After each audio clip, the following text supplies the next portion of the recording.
Of course, the question that I was asked to discuss and to kick off our discussion. La question que nous nous sommes posée pour lancer notre débat était de savoir ce qui est arrivé aux inégalités après la pandémie. Des petites notes sur ces titres.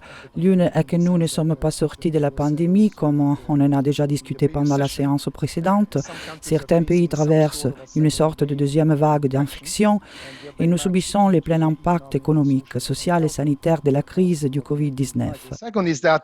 As we all know, key dimensions of inequality. La seconde concerne certaines mesures clés des inégalités, par exemple la distribution des revenus. Comme on le sait, les données prennent du temps à collecter. On ne peut donc pas dire exactement ce qui se passe dans la distribution des revenus, mais on peut obtenir une série d'informations en observant l'impact de la crise du COVID sur différents groupes de travailleurs et des ménages individuels. Et cela sera dans une certaine mesure au centre de ma présentation sur la base des perspectives d'emploi lancées en juillet de cette année, puis en passant l'ensemble du chapitre sur l'impact sur les marchés du travail et l'impact social de la crise du COVID-19. Commençons donc par ces premiers points. La graphique montre un indicateur du revenu disponible qui est le célèbre coefficient de Gini qui montre les différences entre les pays dans la distribution du revenu disponible. On observe donc du côté gauche des pays avec une répartition des revenus assez homogène et du côté droit un certain nombre de pays de l'OCDE avec une répartition moins homogène. Si j'avais également inclus un certain nombre d'économies émergentes clés, on aurait eu un niveau d'inégalité encore plus élevé de ce qu'on peut voir ici parmi les pays de l'OCDE. Le deuxième point est de savoir comment l'inégalité des revenus, qui n'a qu'une dimension mais qui est très importante, a évolué au fil du temps. Vous pouvez voir une ligne plus épaisse dans les graphiques qui est la moyenne de l'OCDE et on peut voir qu'il y a eu une tendance à la hausse de l'inégalité des revenus au fil des décennies. Puis on a l'évolution dans un certain nombre de pays, certains pays européens, dont la France par exemple, ont réussi à maintenir les inégalités assez constantes au cours des dernières décennies. D'autres pays, comme l'Allemagne par exemple, ont réalisé une augmentation significative des inégalités des revenus, même si le niveau de départ était assez bas. Ensuite, on a certains des principaux pays anglo-saxons, les États-Unis et dans une certaine mesure Royaume-Uni, où certaines tendances d'inégalité des revenus se sont manifestées. Une chose que vous savez probablement, et il y a une régularité inquiétante ici, en ce sens qu'il y a une autre dimension au calcul et à l'évaluation des inégalités. Comparer les niveaux des revenus des pays du haut avec ceux du bas. Les déciles supérieurs avaient un revenu 7 fois supérieur à celui du décile inférieur par rapport à la moyenne de l'OCDE dans les années 80. Cette proportion a augmenté d'une unité et de 8 pour 1 dans les années 90 et dans le 2000 d'une autre unité, 9 pour 1, et les dernières informations pour le 2018 suggèrent qu'on est maintenant à 9,6 pour 1. Donc, fondamentalement, chaque décennie, en moyenne, dans les pays OCDE, il y a de grandes différences. Il y a eu une augmentation d'une unité du niveau de l'écart des revenus entre les pays en haut et ceux en bas. C'était les coefficients de Gini qui donnent une mesure statique de la distribution des revenus à un moment donné. Mais il est également important de regarder à l'évolution. Par conséquent, ceux qui se situent à l'extrémité inférieure de la distribution des revenus sont plus susceptibles d'augmenter, car ils ne peuvent qu'augmenter. Et ceux qui se situent au sommet sont susceptibles de baisser. Ce qu'on a fait à l'OCDE, c'est de comparer la mobilité sociale entre les pays sur une génération à travers les générations. Et ce que je vous montre dans la graphique, c'est la courbe de Gatsby, ajoutée par Miles Korak en 2006 et mise au jour avec les dernières informations qui examinent le niveau d'inégalité il y a 25 ans, en utilisant les coefficients de Gini comparés à un indicateur de mobilité sociale. En théorie, si une société plus inégale était aussi une société plus dynamique, où les gens peuvent avoir plus de meilleures chances d'augmenter leurs revenus, cette dernière relation devrait être positive, mais en fait, elle est négative. Ainsi, sans l'un des résultats recueillis dans un large éventail des pays qu'on peut voir ici suggère qu'une plus grande inégalité tend à être associée à une moindre mobilité sociale. Non seulement il existe une distribution plus large des revenus, mais ceux qui se trouvent en bas sont moins susceptibles de progresser, ce qui rend peut-être encore plus problématique toute la question des inégalités. En fait, l'une des raisons pour lesquelles les fortes inégalités conduisent à moins de mobilité aussi parce que ceux du bas ne peuvent pas investir correctement dans la santé et l'éducation autant que ceux du centre, surtout ceux du haut. Et donc, dans une certaine mesure, les inégalités ont tendance à se poursuivre d'une génération à l'autre. Donc, c'était pour donner un certain contexte sur la situation des inégalités avant la crise du Covid. Mais alors, la crise a frappé toutes les économies mondiales. Ici, on a représenté l'évolution du PIB mondial et du PIB de l'OCDE. Vous pouvez voir la baisse qui a eu lieu ces derniers mois et ensuite, on a deux scénarios. Parce qu'en fait, pour la première fois dans l'OCDE, on n'est pas en mesure de proposer un scénario unique sur l'évolution de l'économie à court terme en raison de trop d'incertitudes. L'un des principaux facteurs est de savoir si l'économie pourra ou non ressentir une deuxième vague de contagion. Malheureusement, selon les derniers sondages reçus, nous pourrions nous heurter à un scénario de double choc. Même si le nombre des décès n'a pas encore augmenté de façon spectaculaire et ne le sera probablement pas, car nous sommes désormais en mesure de mieux prendre en charge les personnes touchées par Covid. Nous pourrions être quelque part entre les scénarios choc ou double choc. Mais la fin de 2020 implique une réduction du PIB d'environ 6% en moyenne, même si pour les pays européens nous sommes en moyenne 9-10%, ce qui est sans précédent. De telles données ne s'étaient jamais produites en temps de paix. Et aussi pour l'année prochaine, on peut assister à une reprise, mais la reprise ne nous ramènera pas au niveau d'avant Covid et certainement pas à la hauteur des tendances de croissance dans lesquelles nous aurions été avant Covid. On parle d'un énorme choc pour l'économie et bien sûr pour les marchés du travail.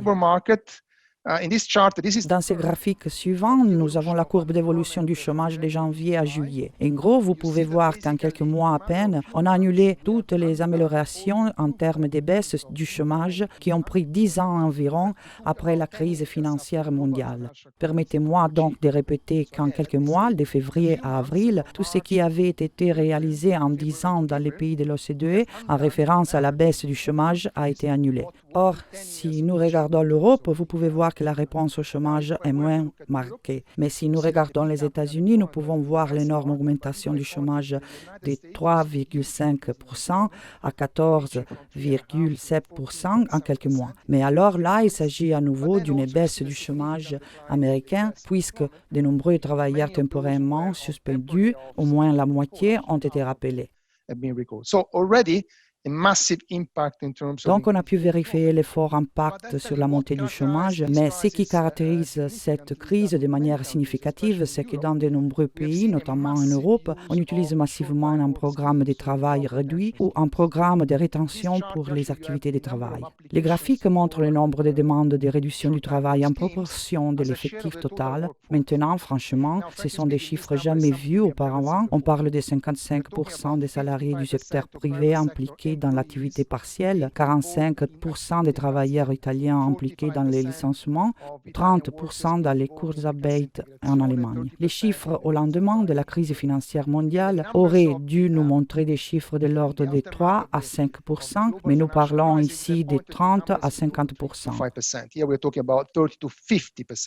Donc, une utilisation massive des régimes de travail réduits. Et dans tous ces pays, les personnes impliquées dans ce genre de programmes de maintien de l'emploi, des programmes de faible emploi ne sont pas au chômage, elles sont considérées comme employées. C'est pourquoi nous n'avons pas vu une augmentation massive du chômage dans ces pays. J'aimerais que vous regardiez ce petit point dans les graphiques. Cela indique l'utilisation réelle des systèmes et pour les pays sur lesquels nous avons des informations, les chiffres sont bien inférieurs au nombre de demandes, ce qui signifie que dans de nombreux cas, des demandes ont été soumises, mais l'avantage n'a pas pu être accordé en raison des difficultés à attendre les entreprises, les travailleurs, etc. Nous devons en apprendre beaucoup. Il est bon de disposer des régimes de chômage partiel, mais il est essentiel de simplifier la procédure afin que les entreprises, en particulier les petites et moyennes entreprises, puissent effectivement les utiliser. Car c'est important d'apporter une aide immédiate aux entreprises et aux travailleurs. Si l'on considère à grande marche la baisse de l'emploi et la réduction du temps de travail associée au programme de travail de courte durée, on obtient une telle image. Voici ce qui s'est passé après la crise financière mondiale dans les groupes des pays montrés dans ces graphiques et vous avez ensuite ce qui se passe maintenant. Encore une fois, on parle d'un effet 10 fois plus important. Dans la crise précédente, le nombre d'heures travaillées a diminué de 1,2%.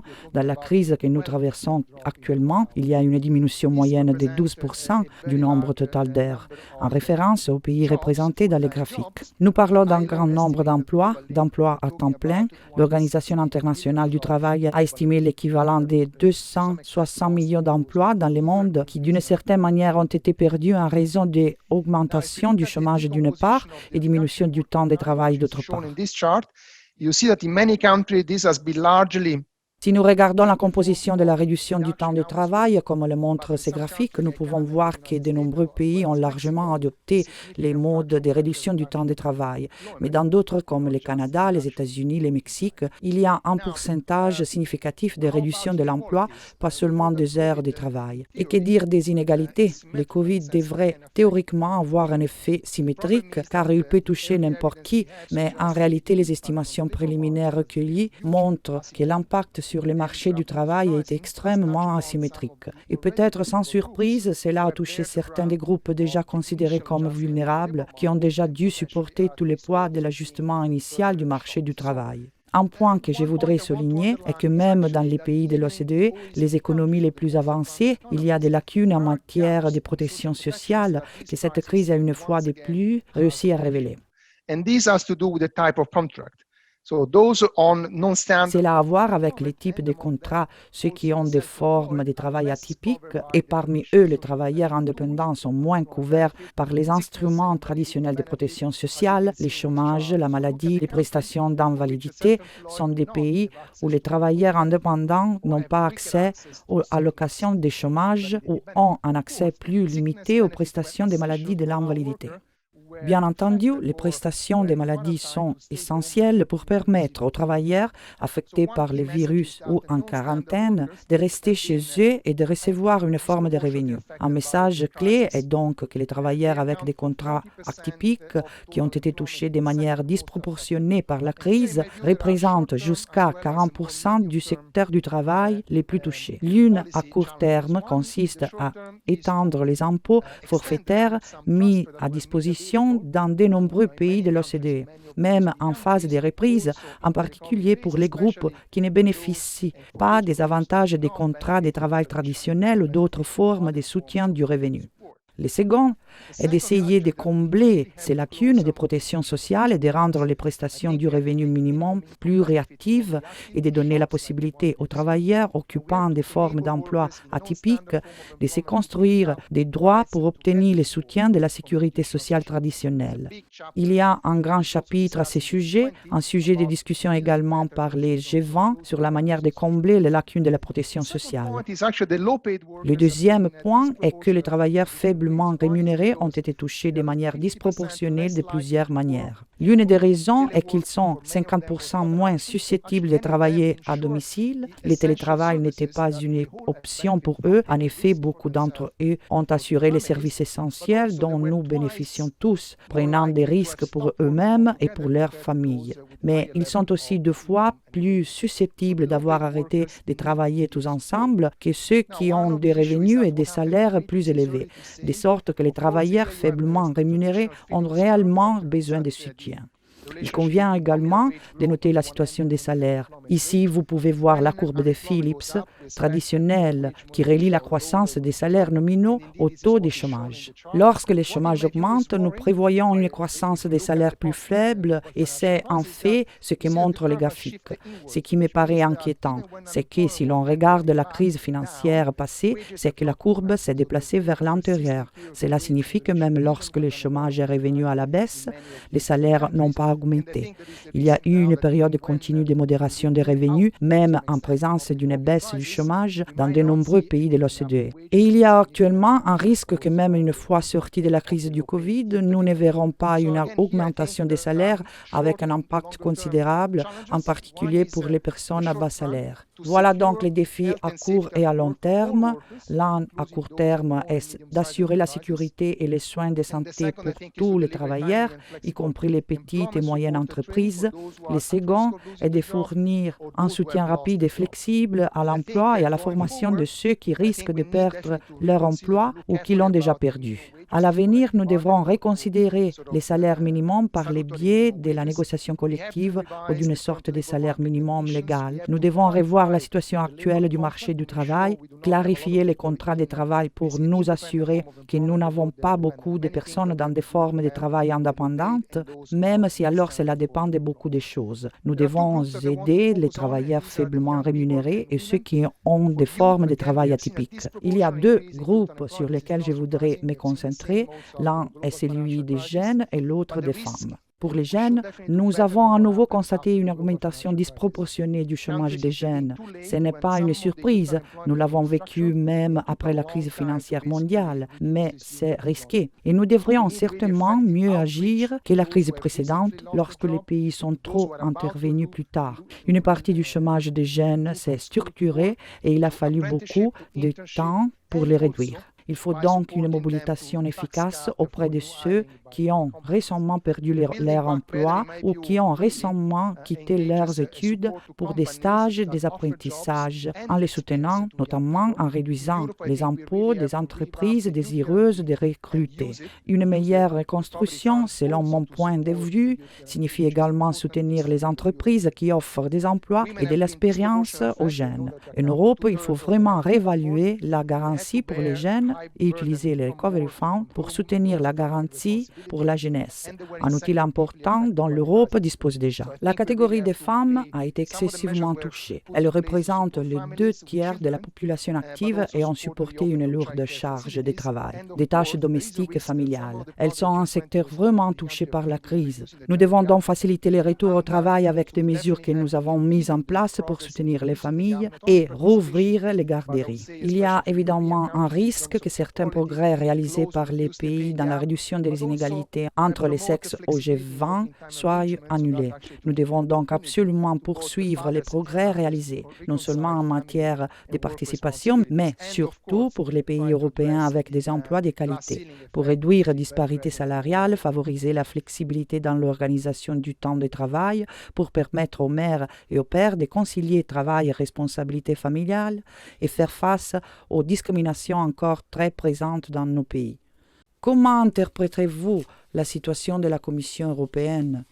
On our side, on the Commission side, we look at all this with concern with regard to the impact that this. Du point de vue de la Commission, nous regardons avec inquiétude l'impact que l'on s'attend à avoir sur les conditions sociales et les inégalités. Et surtout, je suis tout à fait d'accord avec le bilan qui a été fait à propos des conséquences plus graves qui concernent particulièrement certaines catégories, comme celle des jeunes, qui se trouvent dans des conditions difficiles. On pense aux jeunes diplômés qui devront entrer sur le marché du travail avec les actuelles conditions et à l'avenir, les risques encore plus inquiétants qui peuvent découler de la prolongation de cette attente pour entrer dans le monde du travail et acquérir une expérience de travail d'une importance fondamentale dans cette phase de la vie.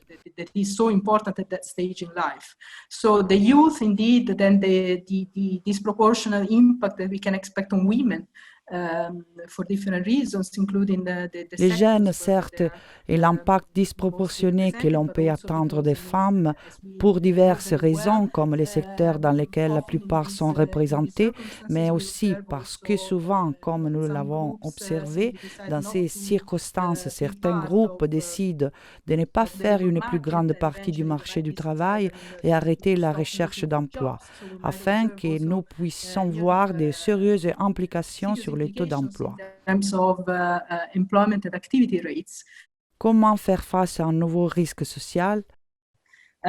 Clearly, I would say that from a policy perspective, de toute évidence, d'un point de vue politique, c'est exactement le moment où le message des principes du socle européen des droits prend encore plus d'importance qu'il ne le fait normalement. Tous les droits sociaux qui sont illustrés dans les 3 chapitres du socle, l'accès au marché du travail, des conditions de travail équitables, la protection sociale et l'inclusion sont les clés à garder à l'esprit pour concevoir des réponses politiques adéquates dans ces contextes.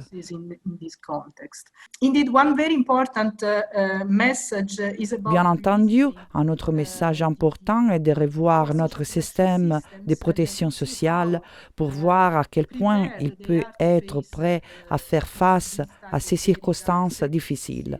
J'imagine dans les recommandations par pays, l'accent a été mis sur les questions d'adéquation, telles que la couverture, la durée des programmes de chômage et ce qui doit être renforcé dans ces programmes pour faire face à la situation actuelle. Un autre message très important dans nos politiques concerne la couverture de ceux qui sont sous des contrats atypiques et évidemment des pigistes. C'est un aspect crucial dans la crise actuelle, comme l'a également souligné Stefano. Nous devons nous assurer que tous les groupes et l'ensemble du personnel sont adéquatement protégés.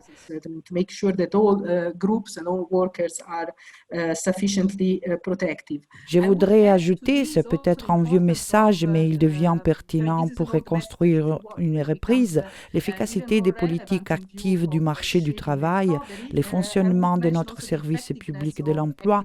Les politiques actives du marché du travail sont conçues, elles jouent un rôle clé. Une fois que l'économie recommence à se redresser, nous devons nous assurer que les marchés du travail fonctionnent correctement pour tous les groupes, en particulier les plus difficiles à atteindre. More difficult to reach. So also on these, in the country-specific, in the last round of country-specific recommendations, you will find a number of elements. Dans les recommandations par pays, nous trouverons un certain nombre d'éléments à viser en fonction des conditions particulières du pays pour accroître l'efficacité de ces politiques et pour nous préparer au redressement. There are big risks. Nous craignons qu'il y ait un grand risque d'élargir les écarts en termes de résultats éducatifs et d'en ouvrir de nouveaux en relation avec la différence d'accès aux compétences numériques des différents groupes de la population. Nous y avons attaché une grande importance dans nos suggestions de politique nationale et je m'attends à ce que cela devienne encore plus important au fur et à mesure que nous avançons dans les nouveaux cycles semestriels qui a innové avec ces nouvelles voies de reprise et ces nouveaux moyens de résilience. J'attends tous ces éléments, l'accès aux compétences numériques, l'amélioration des compétences pour devenir central, pour s'assurer que les différents groupes sont également équipés des moyens pour faire face à une transition numérique et une transition verte et que les décideurs politiques lui donnent la pertinence nécessaire. Quels sont les défis futurs? Deux choses sont claires. Premièrement, c'est un changement en avant, même quand il y aura moins de restrictions sur les lockdowns. Certaines mesures de la crise disparaîtront. Il y aura des vaccins. Je ne pense pas que nous retournerons aux affaires comme d'habitude, mais il y aura une transition, une nouvelle normalité qui apportera une série de nouveaux défis, comme l'a dit Katia, mais aussi de nouvelles opportunités. Nous pourrons peut-être mieux gérer certains problèmes du passé. C'est quelque chose que nous ne savons pas encore. Mais ce qui est certain, c'est que l'impact de la montée du chômage et du sous-emploi ne disparaîtra pas et certaines estimations indiquent que certaines des conditions du marché du travail pourraient s'aggraver. C'est un monde qui a changé et les inégalités augmentent. Elles grandissent comme le montrent les chiffres assez détaillés que Stefano nous a montrés. Non seulement nous voyons des inégalités au sein des pays et en effet nous voyons certaines classes ouvrières être plus affectées, mais nous notons également que l'effet de la pandémie sera différent entre les pays plus développés et en des raisons expliquées par Stefano. Des structures économiques différentes dans les pays en développement, il y a une prédominance de certains secteurs, l'informalité, mais il y a aussi des différences dans la capacité de l'État à répondre à la crise. Les emplois susceptibles d'être convertis en travail à distance sont répandus dans les pays plus riches et très rares dans les pays en développement, où prévalent les emplois exigeant moins de qualifications, les emplois plus vulnérables, comme le disait Stefano, l'informalité et les secteurs des services prévôt. Nous devons donc considérer que lorsque les pays assoupliront les mesures de lockdown et que des progrès seront peut-être réalisés dans les domaines du vaccin, cette disparité sera encore plus aiguë qu'elle ne l'a été par le passé. Bien entendu, ils ont également moins accès à la protection sociale et au soutien du revenu, ce qui est très important. Dans un contexte d'inégalité croissante, d'un monde en mutation, je voudrais juste prendre quelques notes, étant donné qu'il y a des collègues de l'OCDE, de la Commission européenne, des universitaires, de la CSI. Peut-être avons-nous besoin d'un engagement plus coordonnés pour répondre et faire face à cette situation à un niveau très élevé des risques, qui ne concerne pas seulement les pays en développement sur lesquels nous nous concentrons, mais comme dans l'un des premiers points soulevés par le professeur Tria, il n'y a pas de différence. Pour le moment, tous les pays sont en récession. Nous assistons aux difficultés des grands protagonistes. Beaucoup d'entre vous ont montré les chiffres des États-Unis, par exemple de la Chine, les équilibres changent. Aujourd'hui, plus que jamais, des efforts coordonnés sont très importants, car c'est en effet la tempête parfaite. Nous assistons à des interventions sans précédent de certains pays.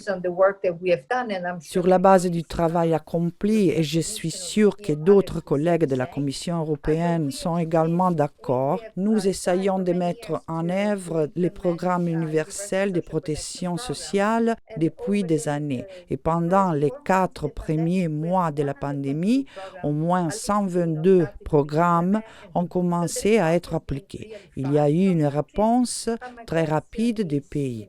Mais ma question est la suivante. Serons-nous réactifs de la même manière dans les organisations internationales en soutien compte tenu des nombreuses incertitudes qui nous entourent?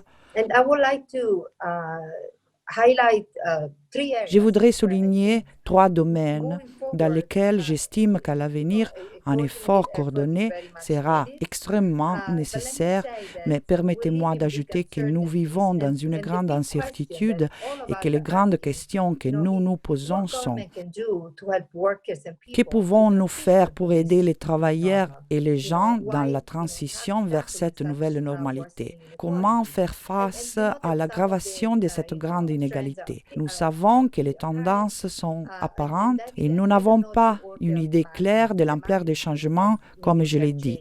Je vois la situation à haut risque et il serait très important de travailler ensemble. En particulier, je voudrais me concentrer sur ces 3 domaines complexes dans lesquels nous pouvons nous engager et échanger nos connaissances et nos données. Quelles sont exactement les données? Comme Stefano l'a également dit, nous n'avons pas toutes les données car nous sommes confrontés à un nouveau défi. Souvent, une collecte directe des données a été impossible ces dernières années. Nous vivons donc dans un monde avec des données très limitées, en particulier au niveau privé ou entreprise. Il y a maintenant une difficulté supplémentaire dans les enquêtes à interviewer les travailleurs informels ou téléphone, alors que nous n'avons même pas les chiffres d'échantillonnage. Nous ne savons pas ce qui est arrivé à la plupart de ces personnes, à moins qu'elles ne s'appellent des ménages individuels. La OIT a un article très intéressant à ce sujet dans lequel il dit que même les définitions traditionnelles ne conviennent plus. Nous devons regarder au-delà de l'emploi et du chômage, car certaines personnes peuvent ne pas chercher du travail, en raison de toutes les mesures de lockdown et de restrictions dans les pays. Par conséquent, même les chiffres en notre possession pourraient être trompeurs. La question, à mon avis, est la suivante. Comment pouvons-nous éclairer la réponse politique de manière opportune et précise, compte tenu de la situation? Je suis sûre que nous avons du mal à prendre des initiatives, mais à mon avis, il s'agit d'un domaine clé dans lequel une collaboration accrue est nécessaire pour lutter contre les grands problèmes des inégalités. Le deuxième domaine est la stratégie de sortie. Ce sera un grand défi pour les pays plus développés et en développement. Quelle approche politique se révélera la plus efficace lorsque les pays redémarreront leurs économies? Parce que c'est à ce moment-là que nous serons confrontés à d'innombrables défis décisifs. Nous devons d'abord développer une stratégie de sortie, c'est-à-dire qu'il y aura un besoin de soutien pour se préparer à une nouvelle réalité de faire des affaires. Certains travailleurs peuvent passer des subventions salariales à la promotion de l'emploi, ce qui n'est pas anodin. Nous devons intégrer des mesures qui soutiennent les groupes vulnérables. Donc, préparer une stratégie de sortie est le premier gros point. Le deuxième point est d'avoir les bons timings, un élément de base pour soutenir les travailleurs. Les jeunes ont été mentionnés, ceux qui sont maintenant appelés la génération COVID-19. Alors, comment pouvons-nous les soutenir avec l'intégration salariale traditionnelle, des mesures complémentaires, peut-être une formation technique, sociale et émotionnelle, technologique, mais le timing sera crucial et difficile à gérer pour les différents pays. Pendant qu'on s'occupe de tout cela, nous aimerons également continuer à stimuler la demande globale de main-d'œuvre et les moyens de subsistance, de sorte que les programmes de protection sociale devraient continuer avec les moyens de subsistance. Certains pays, par exemple, pensent aux travaux publics numériques, et à de nombreux, ils ont déjà agi. Ceux-ci font partie des défis auxquels les pays devront faire face pour définir la stratégie de sortie, passant ainsi du court terme au moyen terme. Et encore une fois, il sera important de communiquer, d'échanger des connaissances et peut-être même d'être cohérent.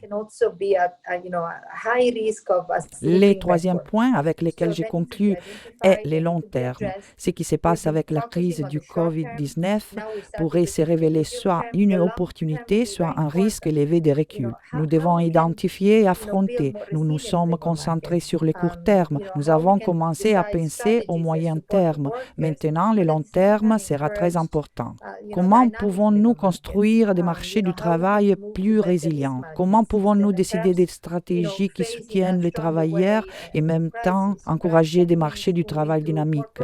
Comment pouvons-nous passer à un meilleur système de gestion des risques? Peut-être faire face à une ligne plus dure et à une nouvelle crise signifie passer à des stratégies du marché du travail plus pratiques ou modifier certaines politiques comme nous l'avons déjà fait.